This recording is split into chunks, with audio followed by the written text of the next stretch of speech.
Sportsnet. Go ahead, Luke. Hi, Sheldon. Curious what went into the decision to have Jake and Zach wear the A's tonight, and who were the decision makers on that? Well, it's something it's been in place for quite some time. Before the training camp even began, we had the discussion. Long before camp, we had discussion, myself and Kyle and Shani, but had the discussion with the players before camp began. My take on last season and getting to know the players and getting to know our leadership group, it's very clear that that Hyman and Muzz are both big parts of our core and big parts of our leadership group, and I think our established captains recognize that as well. So, this just looks like, or just was a opportunity to recognize that, and I just thought it makes sense with the additional jerseys that we wear. Just for myself, with all the teams, for the most part that I've coached, I believe in trying to recognize a larger group than just what you're allowed in a particular game, be it a C and 2As. I think you need to recognize more people than that when you can. So it's a chance to do that. Next up, we'll go to James Myrtle, The Athletic. Go ahead, James. Hi, Sheldon. I was just wondering, you're 10 games into the season now, you're 7-2-1. Who's been the biggest pleasant surprise on the roster so far this year? I really wouldn't say we've had any surprises. I think the guys that we expect to be good have been good. I think that we've gotten good performances from the players that have come in here that we're just getting to know and are still getting comfortable, with our system and with their surroundings and their teammates and all those kind of things. So I wouldn't say there's been really any pleasant surprises. I think, we've met expectations in a lot of ways, and there still remains many areas for us to get better. Next up, we'll go to Terry Koshan, Toronto Sun. Go ahead, Terry. Sheldon, what does it say about the group? You've said a few times getting the group to play its best hockey, and knowing though that exhibition games, that's not going to happen right away. But what does it say about the group that you have won 7 of 10 to start? And I don't know, you want the second point tonight, but you do get one instead of none. Yeah, I thought our guys, first of all, just on tonight, did a really good job. We haven't played from behind. Really, I guess since the first game of the season. And then, maybe the Ottawa game, I think that's a little bit of a different type of game, but the games that we've been in here of late, we've had the lead and then, gave up the lead and then had to get it back again to get our wins. But today was a little bit different. We had to push back, and it was similar to what other teams have done to us on this trip. And we've had leads and they've come back, and we've had to find our way to get a win. So I was happy that our guys did get rattled, at the end of the trip. That's gone very well. And when fatigue is definitely a factor here with the way, it's been a long road trip. It's been a busy stretch to get to 10 games here. The guys pushed back right away and squared the game away. And I thought we were pretty good again in the third period. Didn't give up very much, obviously right, with the exception of right at the buzzer, basically, with that point saving save by Fred. We were good there.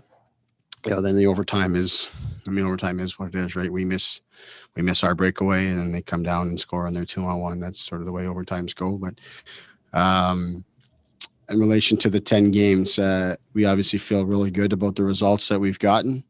As I said before, we still think we've got a lot of areas we can continue to get better in, and that's exciting for us as a team. We've got a chance here now to take a bit of a breath, 4 days off. What we'll do is we'll take tomorrow as a full day off, and then our second day, Monday, we'll have just some optional stuff for those that haven't played as much. Mandatory stuff for those that haven't played as much, but optional for those that have played a lot. And there's a number of guys I would like to just stay away for a second day as well. And then we get 2 really good practice days before it heats up again here for us. So we got lots to continue to work at, in my mind, in a lot of ways. I think just the way this lines up here, we didn't get a traditional exhibition season, obviously. But in my mind, with the break here coming now, I think it's sort of a turning of the page in some senses where we've got a pretty good sense of what we are as a group and where we need to go and grow and get better. And we expect to bring it to another level when we come back to play after this break. All right, we have 2 more questions here. First up is Kevin McGrath, Toronto Star. Go ahead, Kevin. Just a quick word, if you could. Mikko Lehtinen gets his first assist tonight. He's playing a little bit more. Did you see anything more out of him tonight than you have earlier in the few games he's played? Thought once again he looked really comfortable in the power play. Did a good job of delivering that puck to the net. It worked out well for us.